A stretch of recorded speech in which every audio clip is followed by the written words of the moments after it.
I get this question all the time. What is the best monitor for gaming? So if you're looking for the best 1440p gaming monitor for your battle station in 2023, whether it be a PC, a PlayStation 5 or an Xbox Series X, I got you covered, because in today's video I'm going to give you my top gaming monitor recommendations based on my own experience, as well as hundreds and thousands of reviews online. Hey, what's up guys, I'm Robin. Let's start covering the common mistakes that actually a lot of gamers make when picking up a new monitor. That way you don't have to make the same mistake too. So first and foremost, we need to understand the difference between a 1080 or a Full HD monitor versus a 1440p display and the pros and cons that comes with each resolution.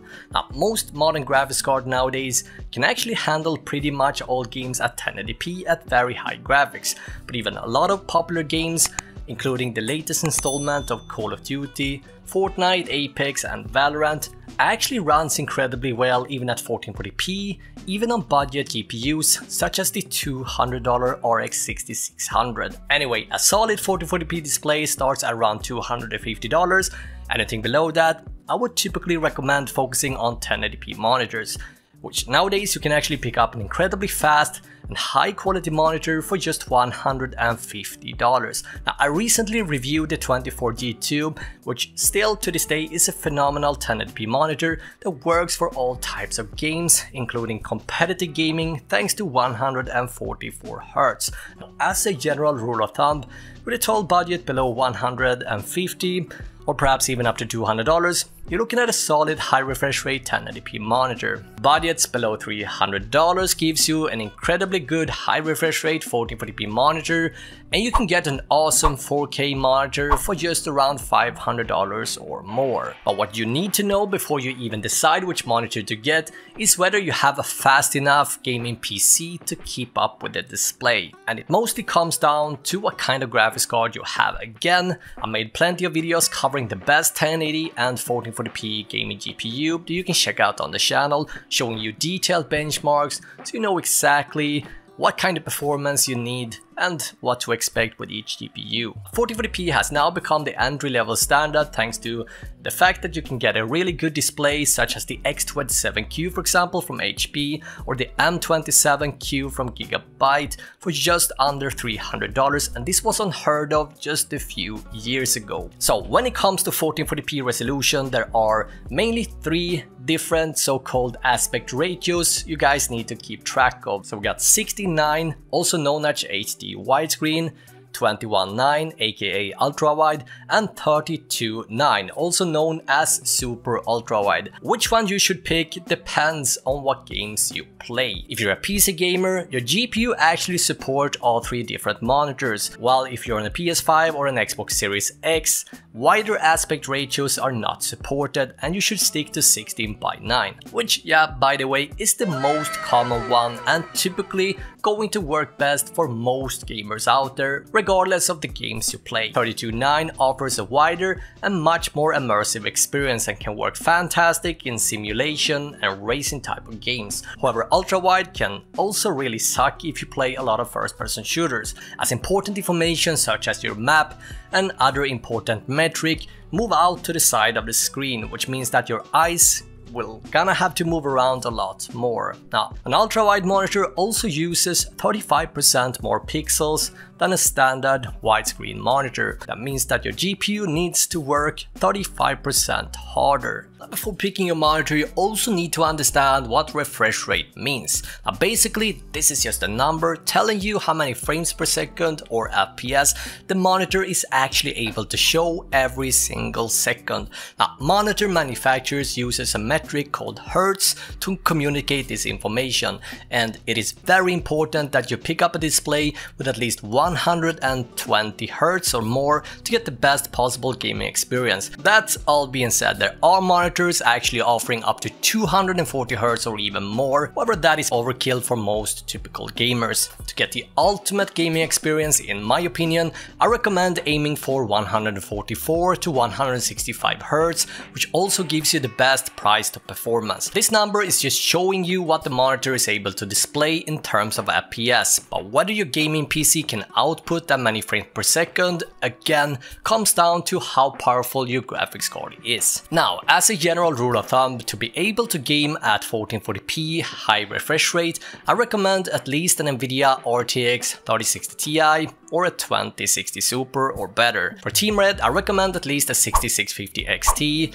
an RX 5700 XT or better. Again, it is definitely possible to game at 1440p with just an RX 6600 or an RTX 3060 or even an RTX 2060 or a 5600 XT, but you're gonna wanna dial back on the level of details and texture levels in order to reach a satisfying frame rate. And this kinda leads us over to adaptive sync, which is becoming more and more common, even on entry-level monitors. Now basically, what this feature does is that it syncs your monitor refresh rate with your graphics card. Now you might be wondering, what would be the benefit of that? The easy answer is that it prevents the monitor from showing so-called screen tearing, which can actually be quite annoying. Now this is mainly a feature that you like to activate when playing graphics heavy AAA games where the frame rate isn't really that high. However, when playing competitively, this feature is mostly useless as you're typically always aiming for the highest possible frame rate and refresh rate,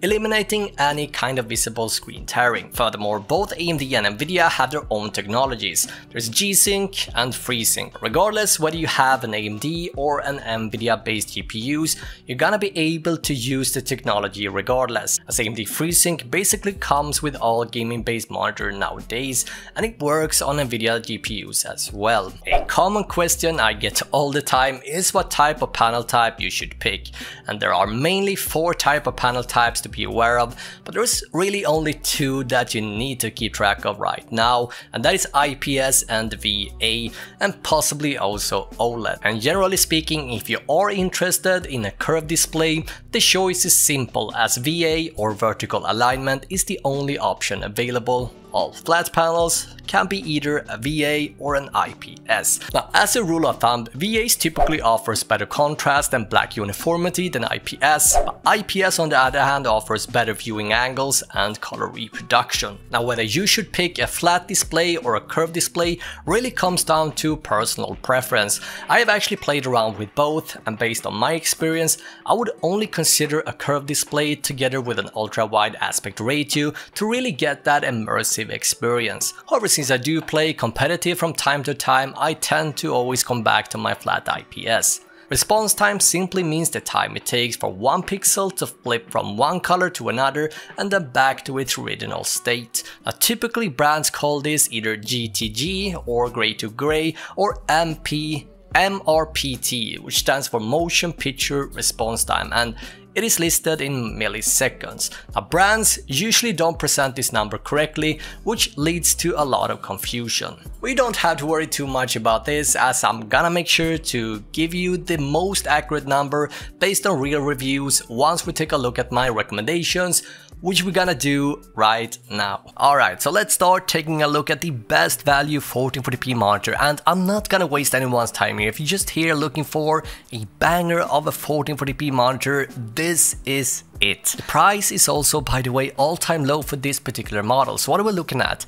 This is a 27-inch 1440p 165Hz IPS panel or monitor from HP, and it's called X27Q. It's got all the modern features like adaptive sync support, and this works for all modern GPUs. It's got a great panel, viewing angles are great, colors look fantastic. Once again, it's got AMD FreeSync Premium, and again, you're getting all of that for just $220, and that is insane value. Now, I used to rank the M27Q from Gigabyte above this one, but since the Gigabyte has gone up in price a bit, there is currently no reason to consider the M27Q over this one from HP. Now, I do want to touch on the Gigabyte before moving on to the next tier choice above the HP. So this is the upgraded model from the M27Q.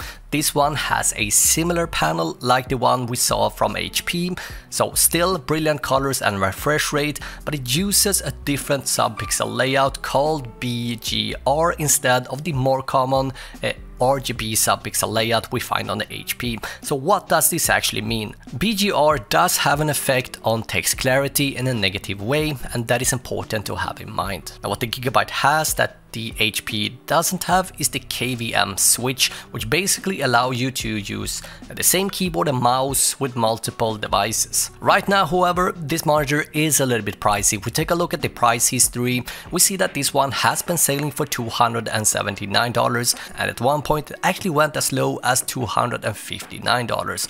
Right now, selling for $300 makes it a little bit hard for me to justify, especially seeing that HP is at all-time low. But if you can pick this up for about $250 to $280, I would definitely consider it. Now, what if you're looking for a curved display around the same price level? I would recommend having a look at the S2722 GGM from Dell. Wow, that just fly off my tongue. So this one has a curved VA panel, so contrast and black levels are fantastic. And what makes it stand out among other VAs is that it has particularly good colors and high enough peak brightness, which is great if you are going to game in a particularly bright environment.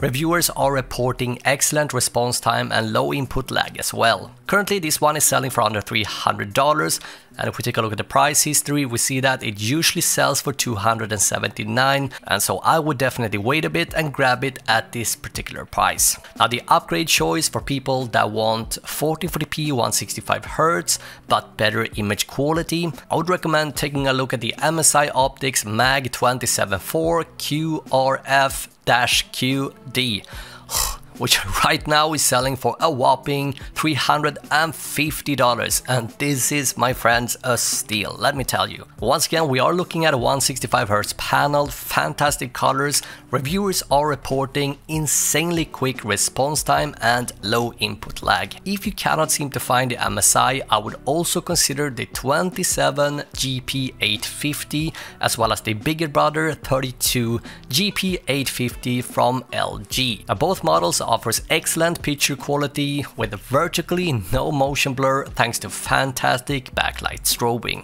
However, what I want you guys to have in mind is that LG for some reason insists to have their inputs pointing straight out instead of pointing down, and that can make this monitor a little bit tricky to mount on a wall if that's something you want to do. Now, what if you are looking for an affordable ultra-wide? Depending whether you're looking for a curved or a flat display, I would definitely consider either the M27WQ, which is the flat one, or the G34WQ, which is the curved model. Both models offers an excellent 34-inch ultra-wide panel with great colors and response time. The M model is also a very capable productivity monitor thanks to the integrated KVM switch. The M model, which uses an IPS panel, offers exceptionally wide viewing angles, good color performance, as well as great motion handling thanks to a brilliant integrated overdrive technology. Now, the M model is currently selling for $449, but the G model is actually right now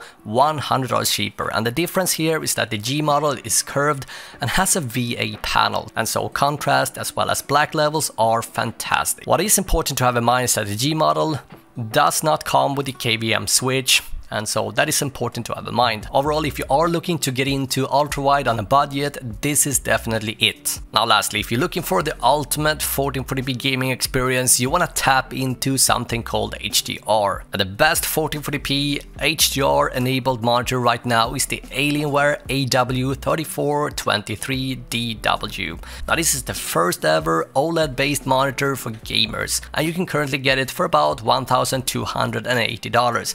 Now, I know, this is a lot for a lot of people, but I mean, but yeah, once again, it is a OLED, and that means that colors and black levels simply outperforms any other monitor on the market. That definitely makes it stand out among the competition. This also means that if you are looking for a monitor with real HDR, not fake HDR, but actual HDR, you definitely want to stick to OLED. What about 240Hz monitors?